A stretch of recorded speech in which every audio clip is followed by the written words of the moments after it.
endi hozir bu propagandada bu gapingiz. Biz o'zbek xalqi ham aynan Ramazon oyida ichadigan ichib yuribdi. Bugungi kunda erkaklarga o'zbek ayollarining ishonchi so'nib boryapti. Nimaga qishda Farg'ona vodiysida metan gaz zapravkalarga gaz yetkazib berish qiyin bo'lib qoladi. Gazni sotishimiz kerak, svet sotishimiz kerak, oltin sotishimiz kerak, uran sotishimiz kerak. Shuninglar 100 ming, 200 ming dollar oylik bir oyga bersa, o'sha 100 ta mutaxassis yetadi gaz mavzusida. O'sha mana bu viloyatlardagi katta zavodlar, neft bazalar bunaqangi zanglab qurib yotmasdi-da. Savodsiz odam ilmni qadriga yetmaydi. Internetga kirsang 95% blogerman deb faoliyat yuritadigan odamlar bitta shu huzur so'zini to'g'ri yozadi. Korrupsiya haqida bitta katta zo'r fikr berdi menga. O'zlari tanish bilishi bilan butun boshli yog'li joylarni ushlab olgan, siz bilan menga o'xshaganlarga joy yo'q deb hokim demaydi, o'sha pora oladigan subyektlar vijdonli bo'lishi kerak endi bu yoqda. Xitoyliklarning kelishidan noqulay bo'layotgan odamlar, sizlar nima xohlayapsizlar o'zi? Bosib olsin, bo'pti o'sha Xitoylar, bosib olsin. Bugun so'm bilan, ertaga yuan bilan savdo qilaveramiz shu. Mana Xitoyliklar aytayapti, sizlar borib deyapti, bizdan materiallarni deyapti, qimmat olib kelayotgansizlar deyapti. Aslida bu juda arzon deyapti. Assalomu alaykum qadrli do'stlar. Avvalgi videolarimizga kelayotgan sharhlarga e'tibor berib, shu sharhlarga qoldirilayotgan fikr mulohazalarga bir javob berish bilan birga shu fikr mulohazalardan kelib chiqib yana bir yangi taklifni o'rtaga bir surmoqchimiz. Nimagaki davlatni biz bilan hisobi yo'q, davlatda bizga qolgan kuni yo'q, lekin O'zbekiston Respublikasida istiqomat qilayotgan har bitta inson shu mamlakatda ertangi kuniga mas'ul shaxs hisoblanadi. Hamma o'zini bilimidan, hunaridan, kasbidan kelib chiqib fikr mulohaza yuritadi, hissa qo'shadi. Avvallari uylanmay yurgan paytimizda hammalarga endi ayon bo'ydoqqa bitta bir og'ir yuk bo'lardi. Endi buni aytishimda hojat yo'q. Endi uylanganingdan keyin oilali bo'lasan, farzandli bo'lasan. Farzanding uchun kimlarga yalinmaysan, kimlarga bosh egmaysan. Kerak bo'lsa farzanding uchun o'zingdan kichiklarni ham aka deysan, Hojiboy Tojiboy rahmat aytgandek tog'a, amaki deb yuborasan. Lekin bu ham to'g'ri emas ekan deb o'ylab qarasan. Chunki insonni qarshingda turgan o'sha boshqa bir insonni manzarashiga, kibrlanishiga sabab bo'lar ekan. Mayli, gap bu haqida emas. Demoqchimanki, har bitta fuqaro, vatandosh qaysi mamlakatda yashashdan qat'iy nazar o'zini tug'ilib o'sgan davlati uchun qayg'uradi, ertangi kuni uchun harakat qiladi. Avvalgi videolarimizda aytganimizdek, dayus bo'lib qolmaslik uchun ham vatanparvar bo'lishga majburmiz. Avvalgi qo'ygan videoyimda Azizbek, ko'rning videoga orqadan. Sharhlarda asosan odamlar nima deyapti? Sharhlarda endi o'sha kuni birga iftor qildik Toshkent shahrida. Maksim Gorkida 70 tacha o'zbek xalqi ovqatlanib, taomlab iftorga qilgan paytda o'rtada taxminan 8 ta 10 tacha xitoyliklar aroq qo'yib ichib o'tirishgandi, aroq.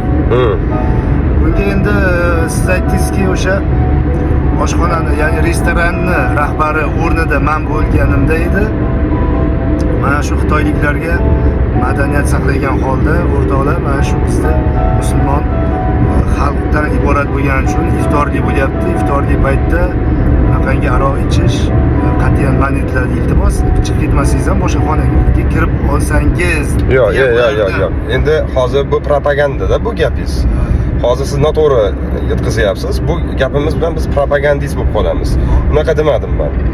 Aytdimki, 70 ta musulmon iftorlik qilib o'tiribdi. Bitta xitoyliklar kelib, bir jamoa bilan kelib, dasturxon ustiga aroqni qo'yib ichib o'tiribdi. O'sha yerda birorta bir odam turib, birodar, biz iftorlik qilyapmiz. Bizni hurmat qilmasang ham Ramazon oyini hurmat qilgin degan ma'noda gapirdim men. Musulmonlarda iftorlikda aroq ichish mumkin emas degan gap gapirganim yo'q.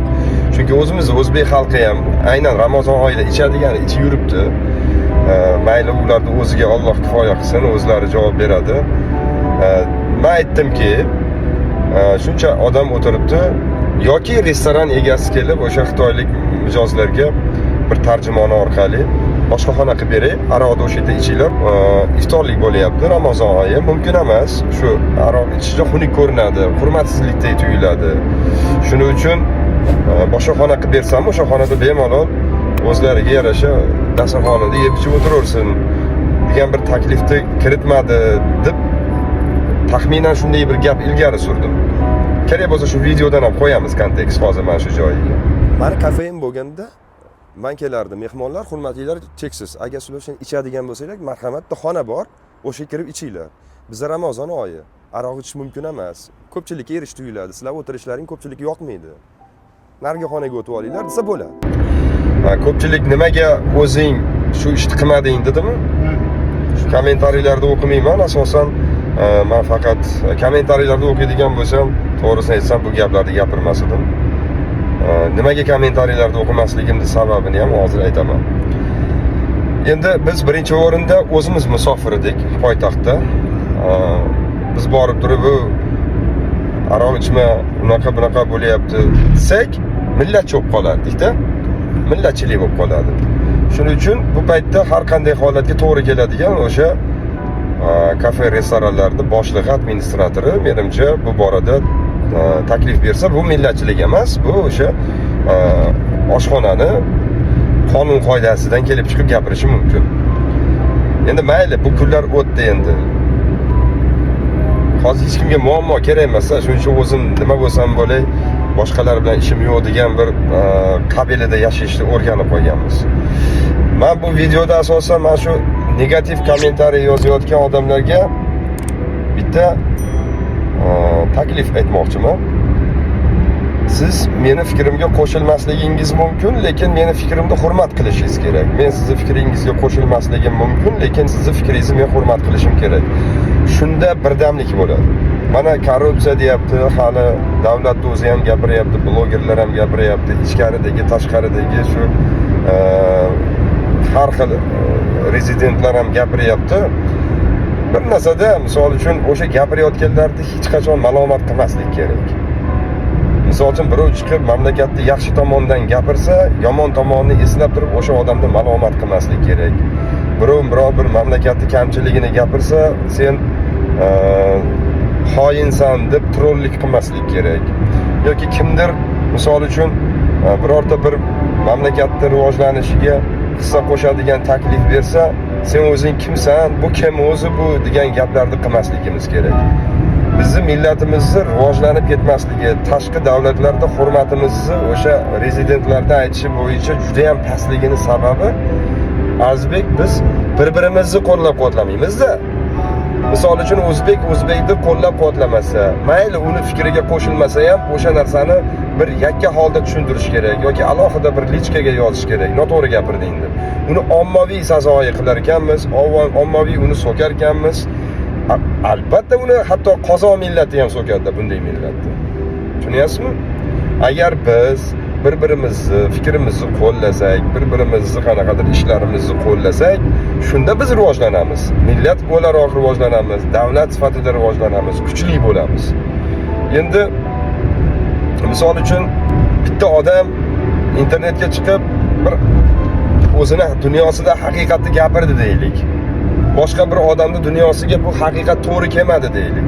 Uni qo'lidan qayirib, misol uchun javob ber bu gapingga desa-yu, kommentariyada maqtaganlar bilan qo'shilishib, so'kkanlar ham jim turaversa, o'sha qo'l qayiruvchilar ko'payib ketadi-da hayotda, to'g'rimi? Agar misol uchun bitta odam haqida bir haqiqatni gapirsa-yu, o'sha odamning tarafdorlari o'rtaga chiqib, "Sen nima deyapsan?" deb qo'lini qayirib, undan hisob so'raydigan bo'lsa-yu, boshqalar jim qolaversa, jamiyat shunga o'rganib qoladi. Misol uchun buni boshqacharoq qilib tushuntirishim mumkin.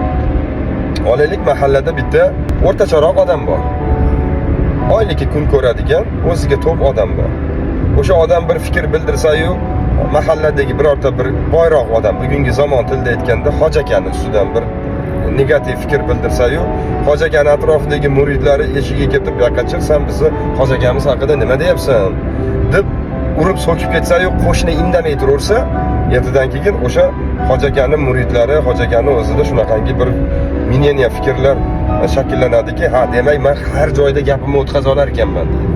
Har joyda men har qanday odamni hatto to'g'ri fikrini ham noto'g'ri deb unga singdira olar ekanman. Kuch bilan men misol uchun ushlab tura olar ekanman o'zimni siyosatimni. Olaylik, shuni deb tushuntiradigan bo'lsam, o'zimni xohishlarimni kuch bilan ushlab tursam bo'lar ekan degan o'y shakllanib qoladi-da, keyin ularni zamoni keladi, ularda keyin nima bo'ladi? Mahallasida to'y bo'laveradi. Oddiy odam oddiyligicha qolib ketaveradi. Nimaga? Chunki qo'shni chiqmadi, birodar, sen haqingda to'g'ri gapirdi. Sen buning ustiga shuni kelib shu odamga kamchiliging haqida seni kamchiligingni aytgani uchun rahmat aytgan. Sababi seni kamchiligingni bu aytdi. Qiyomatda Alloh aytganda sen o'sha tavba qila olmay qolarding. Hozir bu aytdi. Vaqtda etagingni yopdi, tavbangni qil. Odamlarga yaxshi tomondan ko'rinib, bu gunohlaringni yuv. Yoki xatoingni o'rnini boshqa bir yaxshi ezgu ishlar bilan yuvorgin deb aytsa, to'xta deydi. Hozir men bu odamni borib yoqasidan olsanglar deydi. Butun xalq menga chiqadi, butun mahalla menga chiqadi qarshi bo'lib. Kim men nima qilaman deydi. Sen bittasini urarsan, ikkitasini urarsan, 50 ta mahalladan chiqqan odamni urolmaysan-ku, dedi-da u ham muridlariga. Oddiy misol, men misol uchun ko'cha tilida gapiradigan bo'lsak, bitta boyni atrofida 10 ta teleekran tili bo'lsa-yu, u bo'lsa 10 tasi 10 ta odamni ura oladi. Lekin bitta mahalladan 10 ta odam, 10 ta mazlumni orqasidan chiqqan 200 ta odamga ular ham uzr deydi-da. Ba'zi javob qila olmay qoladi-da. To'g'rimi? Men shuni nazarda, shuni endi kengroq olib qaraylik shuni. Butun bir mamlakat miqyosida olib qaraylik. Agar meni fikrimni siz sazoyi qilaversangiz, oyoq osti qilaversangiz, o'sha tanqid qilinayotgan mavzuni sababchilari xalqni o'zi sazoyi qilib yuboradi buni deydi. Indamanglar deydi. Xalqni o'zi deydi pushaymon qilib yuboradi gapirganiga deydi-da, ular yana o'zi shu ishini qilib yuraveradi. O'g'irligini qilaveradi, poraxo'rligini qilaveradi. Xalqqa nima teskari bo'layotgan bo'lsa, aholiga nima teskari ish bo'layotgan bo'lsa, uni qilishda davom etadi. Nimaga? Chunki xalqni o'zi deydi tavbasiga tayantirib qo'yadi. Shuning uchun biz avvalo bir-birimizni qo'llab-quvvatlashimiz kerak. Agar meni gapim sizga yoqmayotgan bo'lsa, bir men haqimda, meni adresimga bir negativ gaplarni yozingda, o'shani bir o'qib ko'ring, jo'natmasdan oldin. O'sha yozganingizdayoq o'sha jahlingizdan hosil bo'lgan azart so'nadi-da, keyin o'shani o'chirib tashlaysiz. Men ko'pincha shuni qilaman. Bironta bir negativ axborotni o'qisam, tagiga shunaqa kommentariy yozaman, yozgunimcha soviyman-da, keyin o'chirib tashlayman. Kommentariyalarda yana bir ayrim negativlarga ko'zim tushdi. O'zimni fikrimni bildirib qo'yaman shularga ham. Ayrimlar yozishibdi. Xitoyga erga teggan qizlar haqida gapirmabsan-da, u bu degan ana shu shaxslarga. O'rtoqlar, biz ayrim o'zbek qizlari Xitoyga o'z xohish bilan erga tegsa, Koreyaga tegadimi, boshqami, bu yerda men yoki xayrlarga majburlab erga bermayapmiz. Yo'q, bu mayli. Bu gapga Xitoy tug'iladi, keyin shu bilan bosiladi degan ma'noda yozishibdi-da. Menga kommentariyalarda haqoratli yoki bo'lmasa tanqidiy fikr yozadiganlar ham o'g'il bolalarda, erkaklar bo'lishi mumkin-da. O'sha qizlar ham o'qiydi-da. Bitta misol uchun jamiyatda to'g'ri gapni gapirgan bir rezidentga bir qancha erkaklar tushunib-tushunmasa haqoratli fikr yozgandan keyin ular bilmaydiki, o'sha qizlarning dunyosida biz o'zbek erkaklariga ishonch so'nib boradi. Poddershkasi yo'q. Poddershka qilishni bilmaydi. Ular bir erkakni to'g'ri gapirayotgan odamni, bitta men emas, ijtimoiy tarmoqlarda minglab odamlarni misol uchun to'g'ri gapir uchun ma'lumot qilayotgan erkaklarni ko'rgan ayollar ham yozyapti-da, qanaqa erkaksan deyapti. Erkak bo'lib chiqib gapirdi, sen gapirmagan narsani. Chiq qo'shilging kelmasa jim yo'q, o'tir, eshitsan, eshitma, eshitsang ishasa yozma. Qo'lingdan kelmasa, qo'lingdan kelsa unga yordam ber, fikrini ma'qulla, like bos, tarqat deyapti-da ayollar. Shu gapni ayollar gapiryapti. Bu nima degani bu? Bugungi kunda erkaklarga o'zbek ayollarini ishonchi so'nib boryapti. Shuning uchun ular Koreyaga, Xitoyga, Koreyaga, Turkiyaga erga tegayotgan qizlarga, shu tekkan qizlarga ijtimoiy tarmoqda misol uchun fikrlariga ham deb quloq solsangiz, nimaga boshqa millatni tanladingiz siz?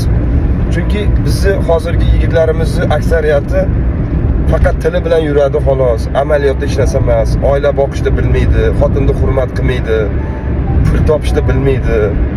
Oqidi ko'kidi vajlarda arzimagan narsalar. Aslida har bitta erkakni zimmasidagi ish ana shu ish.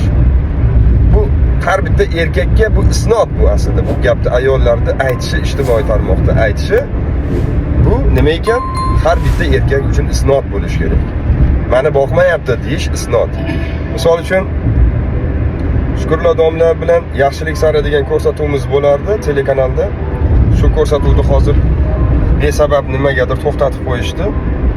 Telekanal rahbariyati kimdan endi qanaqa topshiriq olgan, nima tavsiya olgan, vaqtinchagadir balki.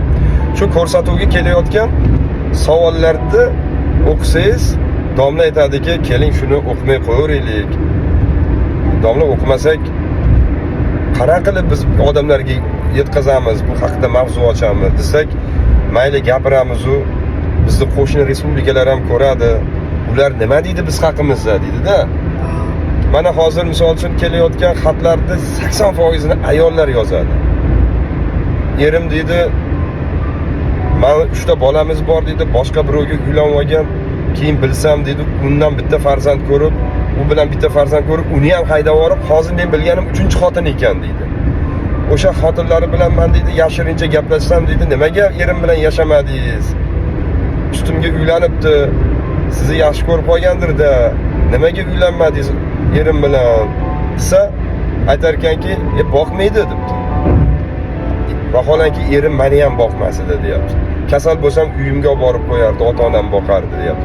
Bola chaqamni maktabga kiyimiga, qanaqadir to'lovlariga deyapti. Ba'zan o'zim bir nima pishirib sotsam yoki bir nima tikib sotsam, o'shandan eplardim, eplolmasam onam deydi yashirib beradi kuyovidan, erimdan. Hijolat olmasin ering, men uni olganda bolalaringni kamchilik ishlatgin deb yo otam yoki onam beradi. Erim buni biladi, bilmaslikka oladi. Umuman qaramaydi, ishi yo'q deydi. Nimaga degan savolga pul topmaydi. Tushunyapsizmi? Keyin yana bir toifasi bor, pul topadi. Oilasiga, xotiniga, bola chaqasiga qilishiga onasidan xijolat bo'ladi yoki qo'rqadigan. Ha desa, xotiningga qilyapsan dergan. Bu yigit onasidan shu gaplarni eshitmaslik uchun oilasiga shu ishni qilmas ekan. Endi shunaqa mayda elementar masalalarda shuni ayollar aytayapti. Shuning uchun biz koreysga, turkka, arabga erga tegyapmiz. Nimaga? Chunki ular bizni o'zbek erkaklardan yaxshi pul topadi. Bizni ehtiyojimizga ko'ra ularda bizga beradigan puli, ularni topadigan pulni oldida hech narsa emas. Shuning uchun ularga erga tegyapmiz degan bir sabablarni keltiryapti. Mayli endi qiz bola paloxmon toshi xatgadir turmushga chiqib ketsa, asosiysi baxtli bo'lsin. Xor bo'lib qaytib kelmasin. O'sha yerda tinib tinchib bola chaqali bo'lib, o'sha mamlakatda, o'sha millatni qon-qoniga quyilib, o'shandan nari ketaversin. Agar eri uni deb musulmonchilikni qabul qilsa, yana yaxshi, nur ustiga alo nur.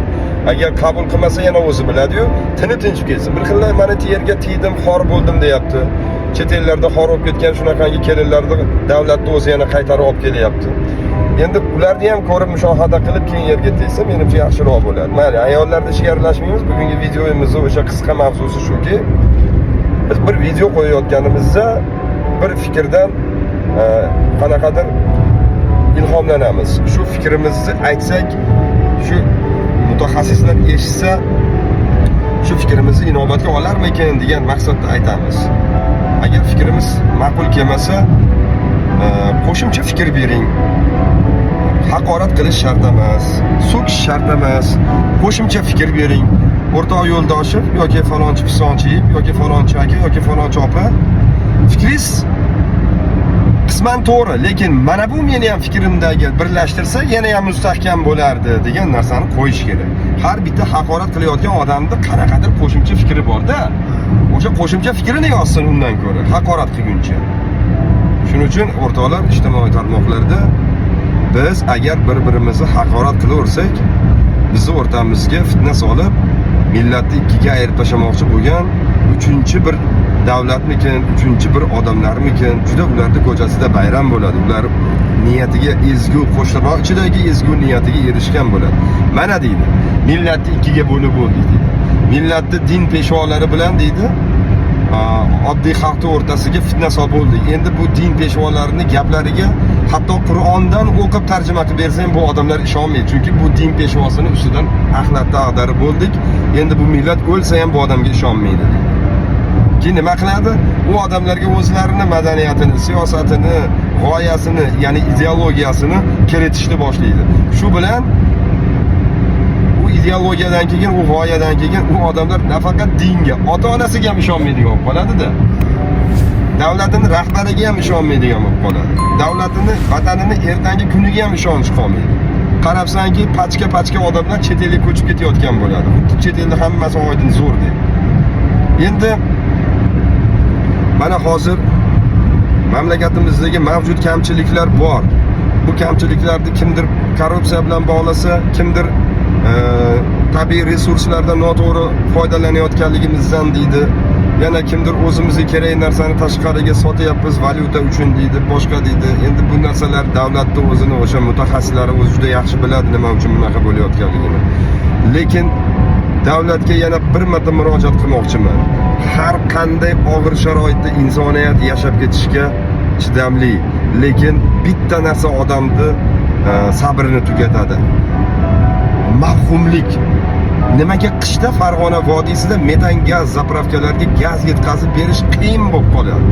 Deyarli yo'q darajaga chiqib qolyapti. Nimaga 1-mart kelishi bilan hamma yoqda gaz ko'p. Mana shu narsani sababini davlatning bitta vakili chiqib, o'rtoqlar, tushuninglar. Biz shunaqa bir davlatmiz. Endi avvalgidek paxta sotib tirikchilik qiladigan davlat emasmiz. Tabiiy resurslarimizni sotishimiz kerak. Gaz, uran, oltin, neft, shunaqa narsalarimiz bo'lsa, shunaqa narsalarimizni qo'shni davlatlarga sotib, chet eldan valyuta olib kirishimiz kerak. Chunki bizning valyutalarimiz, bizdagi mavjud valyutalar Xitoyga, misol uchun, avtomashinalar bozoriga chiqib ketyapti. Yoki bo'lmasa Turkiyaga sayohat, bir umraga chiqib ketyapti, pullarni ko'pi. Saudiya Arabistoniga umra sababdan chiqib ketyapti. Pulni ushlab tura olmayapmiz. Davlatimiz g'aznasini valyuta bilan to'yintirish uchun biz gazni sotishimiz kerak, svet sotishimiz kerak, oltin sotishimiz kerak, uran sotishimiz kerak. Tushuninglar, bugun erta indin 1-2 yil qiyin bo'ladi bizga. Chunki biz 35-40 yil emas, 50-60 yillik dasturda amalga oshiryapmiz. Misol uchun olaylik, yer ostidagi tabiiy resurslarni qazib olish uchun bugungi kunda mutaxassislar yo'q. Avval Sovet ittifoqi davrida bu narsalar oson bitgan. Endi hozir birorta davlatning mutaxassisini olib kelsangiz, davlat shart qo'yadi. Bo'pti, sen oltiningni kovlab beramiz 50-50 deydi. Mana gazimizni misol uchun Rossiyaning Lukoil kompaniyasi qazib chiqaryapti. Nechadir foizga sherik bo'lyapti. Iloji yo'q. Nimaga? Chunki bizda texnologiya yo'q. Bizda nima yo'q? Mutaxassis yo'q. Mutaxassislarimiz o'qishni bitirmasdan chet elga ketib qolyapti. Mutaxassislarga balki kattaroq oylik to'lab ushlab qolish kerakdir. Misol uchun Abdulhamidxon serialida Abdulhamidxon aytadiki, boringlar farzandlarim, Fransiyada o'qinglar, Germaniyada o'qinglar. Ularni deydi, ta'limini olinglar, ularni deydi, bilimini o'rganib, ilmni mahsulini kelib, mana shu o'zimizni yurtimizga ko'rsatinglar, men sizlarni deydi, oltin bilan ko'maman. Men sizlarni deydi, shunday rozi qilamanki, sizlar mana shu davlatni ertangi kunini sizlar belgilab berasizlar deydi. Mana o'sha filmda o'qib kelgan studentlar kelib, o'zini davlatida har xil narsalarni kashf qiladi. Ko'rganmiz-ku shu filmda. Bu film bu. Bizda ham shunaqa bo'lish kerak. Bizda ham davlatimiz rahbari misol uchun chet eldan universitetlarda o'zini filialini olib kelyapti. Chet elga borib o'qiyman deganlarga qanaqadir mana davlatlar bilan qanaqadir bir kelishuvlar asosida ta'lim masalalarida siyosatni o'rtaga qo'yyapti, yo'lga qo'yyapti, kvotalarni yaratib beryapti. Bolalar o'qiyapti-yu, chet elda qolib ketyapti-da. Davlat ularni qiziqtirish kerak-da, kelinglar. Menga kelsanglar $10,000 oylik beraman. Shu yer osti gaz resurslarini qazib chiqarishdi. Shu xitoyliklardan yoki ruslardan oldin biz o'zimiz shuni topaylik yo'lini, texnologiyasini yasaylar. Tokaygacha chet davlatlar bilan hamkorlikda ish qilamiz. Biz chet davlatlarga endi mahsulot sotaylik. O'zi shundoq ham yarim o'sha olgan foizimizni ham sotyapmiz. Lekin biz o'sha 100% o'zimizga qolsin. 50% ni sotib 50% ga xalqimiz o'zi shu masalalarda to'yinsin. Muammo bo'lmasin degan bir taklifni bersa, 100 ta mutaxassis yetadi-da. 100 ta mutaxassis yetadi. 50% gazimizni olib ketsa, misol uchun, misol qilib gapiryapman. Lukoil kompaniyasi 50% gazimizni qazib bergani uchun oladigan bo'lsa, haq sifatida milliard dollar degani-da bu. Lekin 100 ta mutaxassisga 100 ming, 200 ming dollar oylik bir oyga bersa, o'sha 100 ta mutaxassis yetadi gaz mavzusida. O'sha muammolarni yechimini topishga o'shalarda aqli yetadi. Shularni o'zi hal qiladi. Shularni o'zi hal qiladi. Mana shularni nimaga murakkablashtiriryapmiz biz? nimaga murakkablashtiramiz bunchalar? 200 ming emas, 500 ming dollar sarflaylik o'sha mutaxassislarni oyligiga. Lekin ular million dollarlik gazlarimizni bizni o'zimizda qolishiga sabab bo'ladigan mutaxassis bo'lib yetib chiqmaydimi shular? Mana shu bo'yicha menda bir taklif bor edi o'zi. Shaxsan yurtboshimizga, prezidentimizga murojaat desam ham bo'ladi.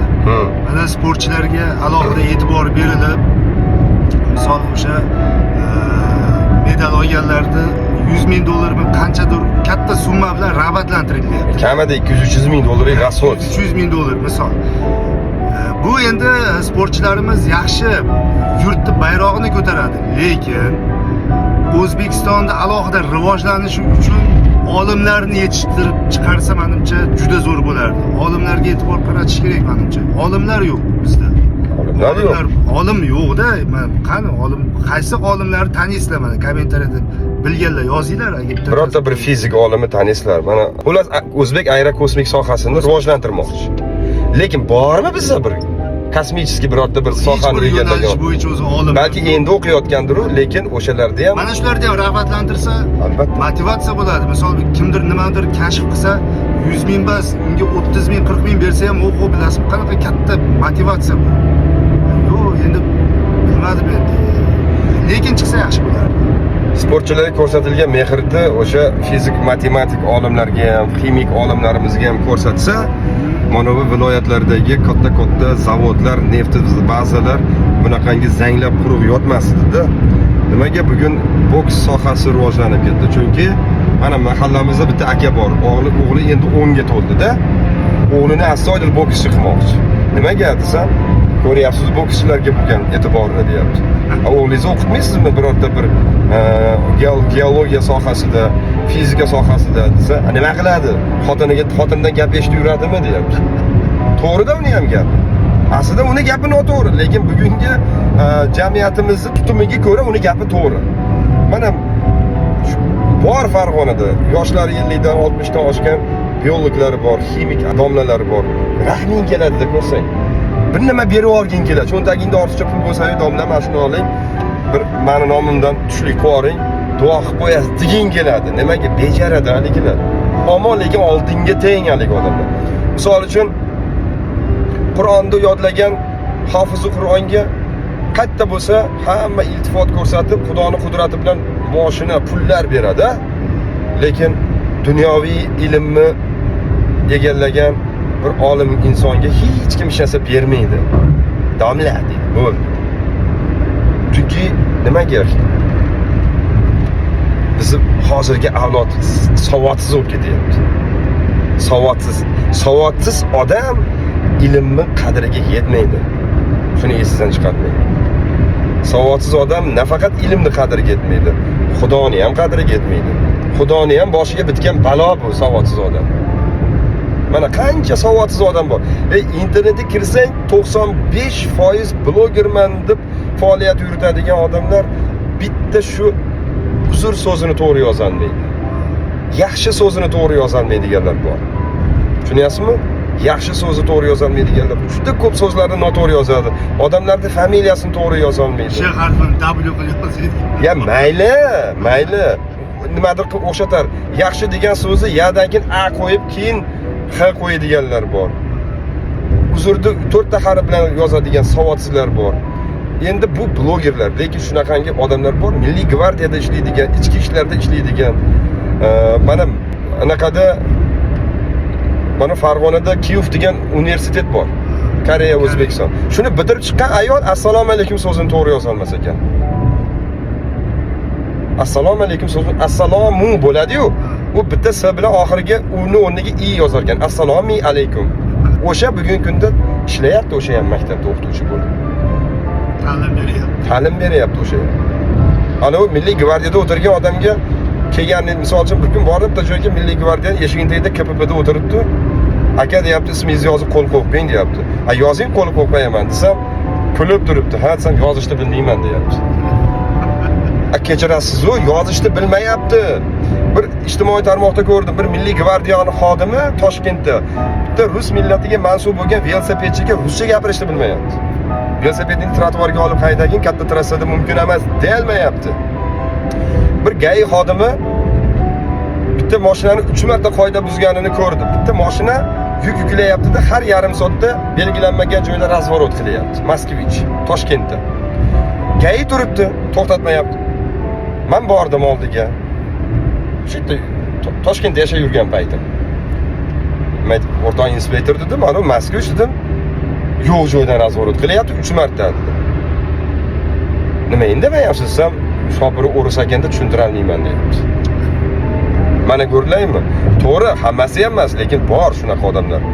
Endi yana bitta gap aytaman. O'sha Graf Monte Cristo, Aleksandr Dyumani Graf Monte Cristo asarida o'sha bir abbatli gapi bor-ku, qamoqxonada o'tirib grafga, bo'lajak grafga gapiradi-yu, falonchi pisonchilar deydi, Xudoni boshiga bitgan balo deydi-yu. Kim desa, fransuz haligi siyosatchilar haqida gapiradi. Bugun shu so'zni men o'zimizni millatimizni ichida savodsiz johil odamlarga aytmoqchiman. Shu millatimizni orasida to'g'rini ham noto'g'ri ko'radigan savodsiz johillar Xudoni boshiga bitgan balo bo'lgan. Endi Xudoni boshiga bitgan balo degan so'zni jumlasini men tushuntirib beray, nimaga bunaqa deyapman. Aslida yer yutib olishi Xudoga hech narsa emas-u. Xudoyim o'shalarda ham bir kun kelib odam bo'lib qolarmikin, banda bo'lib qolarmikin, tavba qilib qolarmikin deb umrini uzaytirib kutadi-da. Lekin to bu tavbaga kelguncha Xudoni boshiga bitgan baloda bu ham. Shuning uchun men avvalo tavba qilib gapiraman bu gapni. Majoziy ma'noda tushuninglar. Shuning uchun o'rtoqlar, kelinglar, bir davlatimiz, millatimiz rivojlanishi uchun qo'limizdan kelgancha bir yaxshi tomondan o'zimizni ko'rsataylik. Hamma ko'p narsa qilyapmiz, qilishga harakat qilyapmiz, lekin to'sqinliklar ham bor, yo'q emas. Buni ham tushunish kerak. O'sha korrupsiya eng katta to'sqinlik bo'lyapti. Korrupsiya haqida bitta katta zo'r fikr berdi menga. Bir qarashda ahmoqona, lekin bir qarashda iloji yo'qligidan shu ham to'g'ri-da. Qarang, aytayaptiki, korrupsiyani qonuniylashtirish kerak deyapti. Qanaqasiga desam, siz bilan men kirib deyapti 50-60 ming dollar pulda birorta amaldorga taklif qila olmaymiz deyapti. Katta biznesimiz bo'lmasa deyapti. Lekin korrupsiyani bugun asosiysi ana shu 100 ming, 200 ming, 1 million dollargacha pora oladigan tashkilotlar bor ekanda. O'shalar shuncha pulni olar ekan. Davlat bitta yashik ochish kerak deyapti. Hokimiyatga deyapti. Misol uchun hokimiyatda hokimning oldiga kelib, men aytishim kerak ekanki, hokim buva, men mana shu joyda bir 50 so'tlik yerda menga qatlab bersangiz, men mana shu yerga bir ishlab chiqarish qurib, mana shu yerda bir 150 ta odamni ishlik qilib, shu ishlab chiqarish qilmoqchiman. Shunga mana 50 ming dollar sizga oldindan anaqa olib keldim, bo'naga olib keldim. Shuni oling-u, yerimni bering. Desa, hokim o'sha pulni bo'ldi kamdirkanda mutaxassis chaqirib shu bolaga falon joydan 20 so'tlik yer ajratib beringlar yoki 1 gektar yer ajratib beringlar deb qog'ozni qonuniylashtirib bersa, borib o'sha 1 gektar joyini ajratib bersa, u qurilishini qilaversin. Endi 50 ming dollarda qarang nima bo'lishini. Endi hokimiyatga nima ko'p? Kam ta'minlanganlar ko'p. Kelib yordam beringlar, uy qurib beringlar, pul beringlar, kasalman yordam beringlar, pul kerak, bu kerak, bu kerak, bo'shaganim yo'q, ovqat yeganim yo'q deganlar ham borda jamiyatimizda. Ana shu 50 ming dollarni bir 30 ming dollarini ana o'shalarga sarflasa, davlatda ham menimcha yuki sal yengillasharmidi deyman-da. O'sha pullarni misol uchun kambag'alchilikni bartaraf etish degan loyiha asosida bitta oilaga 2 ming dollardan bersa ham bir kunda 4 ta 5 ta tadbirkor kelib 50 ming dollardan pora berib maqsadiga erishaversin-chi deyapti. Diyordi. Men eshitib o'tirib, bu gapingiz ham to'g'ri-yu, buning uchun pechat, bayroq, gerb, shtamp degan narsalar bo'lmasligi kerak. Chunki ularsiz bu narsani qilib bo'lmaydi, chunki bularni qadri qolmaydi-da. Monarxiya bo'lib qoladi-da. Desam, hozir qanaqamiz deyapti. Hozir qanaqamiz deyapti. Hozir bitta odam, ikkita odam, uchta odam deyapti. Hammasi deyapti o'zlari tanish bilish bilan butun boshli yog'li joylarni ushlab olgan, siz bilan menga o'xshaganlarga joy yo'q deb johillik qilyapti. Endi u odamning fikri. U odamning fikri. Lekin ras shunday ekan, bo'pti. Toshkentga borib turib, Toshkent shahar hokimiyatining oldiga bitta farg'onalik oddiy puldor odam kirib, menga shahardan bir 50 so'tlik yer bersangiz, men targoviy sentr qurmoqchiman ana shu yerga. Desam-da, ko'rib chiqsin, agar sharoit bo'lsa qursin, bo'lmasa yangi Toshkentga borib qurib ana senga 50 so'tlik yer. Sizin 100 ming dollarini olsin-da, yerni bersin, ishni qilaversin, ham ishchini ko'paytirarmish, ham bu odam 100 ming dollarni olib, kambag'allarni qo'llasgani qutqararmish. Buning uchun ham hokimlar o'sha olaylik, hokim demaylik, o'sha pora oladigan subyektlar vijdonli bo'lish kerak endi bu yoqda. Vijdonli bo'l. Kamerani oldi olish kerak. Qancha pul berayotganligi. Davlat hisobi bo'ladi. Sen bugun 500 ming dollar oluvding, nima qilding deydi-da. To'g'rimi? Shuni ham kommentariyada yozishga hali qarab turasiz. Bu ham baribir joyi topib. Ya endi bu joyini topib ketadi. Men ham shuni o'ylayapman, lekin tomoshabinlarimiz nima deydi bu fikrga? Endi bilmadim, men bu odam fikrini uncha qo'llamayman, lekin hurmat qilaman. Shu fikrni ham beribdi demak, shu davlatimizni ertasiga befarq emas ekan shu odam. To'g'rimi, noto'g'ri fikrdan befarq emas ekan. Xullas, shunaqa gaplar o'tganda. Nimaga kuzatmasligingizni aytib o'tdik. Kommentariylarda aytyapman-ku, o'sha haqoratli fikrlarni kommentariylarda o'qisam, menga nima o'lib ketmaysanmi deydigan bo'lib qolaman-da. Bitta vatanparvar yo'q bo'ladi, xalqparvar odam yo'q bo'ladi. Vatanparvar, xalqparvar odam bo'lmasin. Mana shu bugun odamlarga yoqmayotgan xitoyliklar tashrifiga o'xshagan boshqa davlat millat tashriflari o'sha davlatga bosib ketaveradi.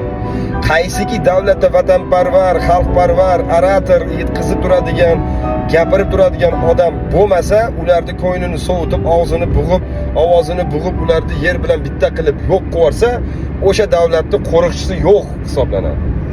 Shu bilan Liboy davlatdan kelib, o'sha kommentariylarga haqoratli gaplar yozadigan odamlarni pul bilan sotib olaveradi-da. Xitoy deyapti-yu, o'sha xitoyliklar keldi. Nima xohlayapti o'sha odamlar? Nima xohlayapti? Qani xo'p, xitoyliklarni kelishidan noqulay bo'layotgan odamlar, sizlar nima xohlayapsizlar o'zi? Xitoyliklar kelmasligini nega xohlayapsizlar? Kelishidan nimaga norozisizlar? Agar bitta o'sha Xitoy qanaqa bosib oladi? Ma'noda yozishi. Bosib olsin, bo'pti o'sha Xitoylar, bosib olsin, bizga nima? Hey, Xitoyliklar bosib olsa-chi, oddiy xalqqa hech qanaqangi qiyinchiligi yo'q. Biz Xitoyda borib bosib olsak ham ularda oddiy xalqqa hech qanaqa qiyinchiligi yo'q. Muammo yo'q. Hayot davom etaveradi. Eng katta muammo amaldorlarga bo'ladi. Puli bor odamlarga bo'ladi. O'shalarni dorga osadi, o'shalarni ishtonsiz qoldiradi. Bizning hayotimiz davom etaveradi. Bugun so'm bilan, ertaga yuan bilan savdo qilaveramiz shu. Lekin men shuni xohlamayman. Men shuni xohlamayman. Mani kelib bitta Xitoy amaldori yoki tadbirkori ishlatmasin. Qozonimga tushadigan go'shtimga sababchi bo'lmasin. Mana shu bitta vatandoshim sababchi bo'lsin. Mana ursa ham, so'ksa ham, tergasa ham o'zimni bir millatdoshim, ish bergan odam o'laroq urishsin, so'ksin, tergasin, alam qilmaydi. Lekin bitta Xitoylik kelib turib, pandavaqa yuvindixo'r, mana ishni noto'g'ri qilyapsan desa, bu odamni jon-jonidan o'tib ketadi. To'g'rimi? Jon-jondan o'tib. Bu zapadlo bu narsa. Lekin o'zimizni bitta ustozlik bo'lib qoladigan rahbarimiz, pandavaqi, ahmoq, mana ishni noto'g'ri qilyapsan, shuni to'g'ri qilgin, xursand bo'lib 1 so'm qo'shib beray desa, bu foyda, faqat bu foyda. Lekin xitoyliklar bosib ketdi deb Xitoydan gapirgan odamni so'kaveradigan odamlarning o'zini bir g'oyasi bormi? Bir ideologiyalar bormi? Xitoyliklar kelishdan sizlar nega noqulay bo'lyapsizlar? Nega notinch bo'lyapsizlar? Nega bezovta bo'lyapsizlar? Kelaversin. Qani agar meni yo'limdan olib bitta Xitoy chiqsin, nima maqsaddaligini bilsam, o'sha maqsadini amalga oshirish uchun men yordam beraman. Maqsad ezgu bo'lsa yordam beramiz. Misol uchun olaylik, Farg'onada bitta tadbirkorda ishi bitmayotgan bo'lsa, moliyaviy tomondan kelib turib, senga 500 ming dollar kerak ekan, menda shu bir bor, kel shu zavodni birga quraylik desa, nimasi yomon shu narsani? Mana xitoyliklar aytayapti, sizlar borib deyapti, bizdan materiallarni deyapti, qimmat olib kelar ekansizlar deyapti. Aslida bu juda arzon deyapti. Sizlarda o'zingizlarda ishlab chiqarsa bo'lar ekan shu narsani deyapti. Nimaga qilmaysizlar deyapti. To'g'ri, qilish uchun ham savod kerak, ilm kerak, aql kerak. Shu aql, savod, ilm bo'lmasa, shunaqa xususiyati bor odamlarni so'kaversak, ko'tiga tepaversak, ertaga yuvindixo'r pandavaqa bo'lib qolamiz oxir-oxir. Shuning uchun vala qilavermasligimiz kerak-da, ijtimoiy tarmoqqa chiqib olib. Bo'ladigan ishni qilaylik, qarochi. Taka bo'lsin, sut bersin. Xitoy bo'ladimi, Karis bo'ladimi, Germon bo'ladimi? Kelsin. Dardimiz bor, aytaylik, ishimizni bajaraylik, soqani qilaylik, uylar ham ketsin. Lekin duxti bermaylik. o'shalarni ham o'zbeklashtirib olaylik, o'zimizga moslab olaylik. Bo'ptimi? Mana shu gapni aytib qo'ymoqchi edim. Mani fikrimni qo'llab-quvvatlaysiz degan umiddaman. Kuzatuvchilarga bitta iltimos. Birdamlik uchun mana bunaqa stiker jo'natib qo'yinglar. Stikerni nima smayilki? Men qo'lda mana bunaqasi. Ha, bundaqami? Ha. Birdamlik bu. Qani nechta odam birdam ekanmiz. Agar yana shu gaplaringga ham haqoratlar yog'iladigan bo'lsa, men bu millatni ustidan qo'limni yuvib qo'ltig'imga artib qo'yaman to'g'risi. Bo'ldi, demak bu millat men ko'chib ketaman O'zbekistondan. Imkon topgan kunim ko'chib ketaman. Nimaga? Ertaga shu millatni orasida qolib ketmasin meni bolalarim. Yaxshi bir tushungan, mayli majusiy bo'lsin, mayli nasroniy bo'lsin, islom dinini qalbida saqlab, ibodatini qilib, Xudo taolo deb o'sha bir nasroniy, xristian bilan oshno tutunib, g'ibatsiz, to'poylarsiz yashaydigan bir mamlakatga ko'chib borib, o'sha yerda bolalarimni uyli joyli qilib, o'sha yerda yashaylar bolalarim. Bu millat qachon odam bo'lsa, keyin qaytarsizlar, bo'lmasa bolalaring qaytadi deb tarbiya beraman. Agar bu millat to'g'ri aytyapsan uka, biz seni yoningdamiz, seni fikringni qo'llab-quvvatlaymiz deb bunday gaplarimizga fikr qo'shimcha bir foydali o'zlarini bir fikrlarini qo'shsa, bu millatga Xudo xolisi jonimizni berishga, tilimiz bilan, so'zimiz bilan yaxshi tomonga o'zgarish uchun qanaqa xizmatimiz bo'lsa xizmat qilishga tayyormiz. Maqtab yozilmayapsan, hech bo'lmasa mana buni bosib qo'yinglar. Bu shuni o'zi yetadi. Sog' bo'linglar do'stlar.